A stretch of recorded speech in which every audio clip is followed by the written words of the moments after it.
Thank you very much, Honorable Speaker. Honorable Speaker, I also rise to support the report by the committee. But I also want to single out some few nominees that I observed 1, 2, or 3 things and learned something. Honorable Speaker, the nomination of the Honorable Ali Hassan Joho is an inspiration to so many young people out there who may have lost hope. That it really doesn't matter where you come from, how you scored in the grades that you got in high school. If you persist and persevere, you will achieve your dreams. So, Honorable Speaker, this really should be a great inspiration. And even as I say that, Honorable Speaker, I'll also make on a light note and say those who are actually saying and talking about the opulence on some nominees or some former CSS, who is like the Honorable Onesimus Kipchumba Murkomen. I don't know how you'll talk about the Honorable Ali Hassan Joho, who also has a taste for good things. And this should actually go out there in public, that people should know, and every person outside there should know that you are not poor because somebody else is rich. You can actually learn something from a person instead of actually feeling bad that, okay, you are wearing this shirt or you are having a very expensive watch, you are putting on a very expensive watch because you took my money. Which money? I mean, people should be made to understand that people have got different tastes. There are people who love clothes, attires, there are people who love land, there are people who love big cars, and there are also people who love other forms of excitement and even traveling. So, Honorable Speaker, this was a great inspiration, Honorable Speaker, on Ali Hassan Joho. And number 2, Honorable Speaker, there was also an inspiration for the young people of Mr. Eric Mureithi Muga, a young man that appeared before you and even confessed not to be having a car. You know, he's been able to maneuver through the systems, maneuver through the network, and that clearly shows that your social network is a social net worth. And today, and I believe that when he gets his first salary, he'll be able to acquire himself a car. So this is a great inspiration. And finally, Honorable Speaker, I'm also very excited by the nomination of Mr. Julius Migos Ogamba. Before he appeared before your committee, Honorable Speaker, in the corridors of Parliament, members were saying that ministry possibly required a career educationist.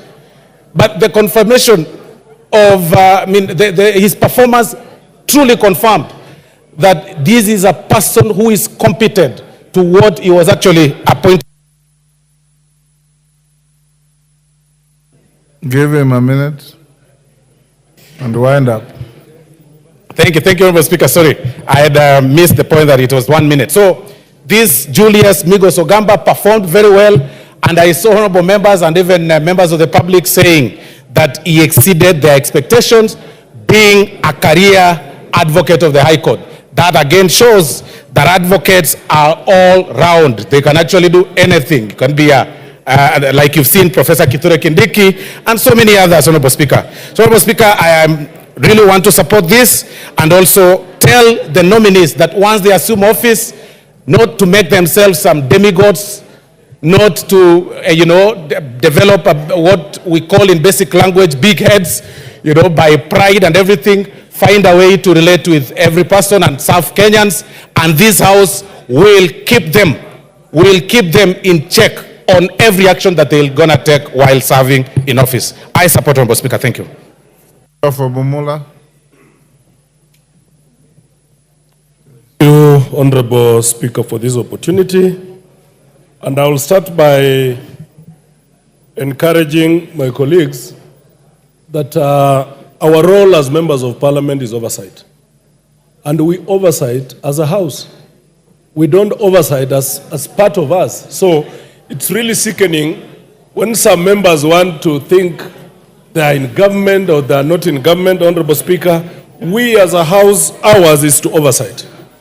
Not to forget what caused all this is that we had a cabinet that was not able to perform its duties. We had a cabinet that let the president down.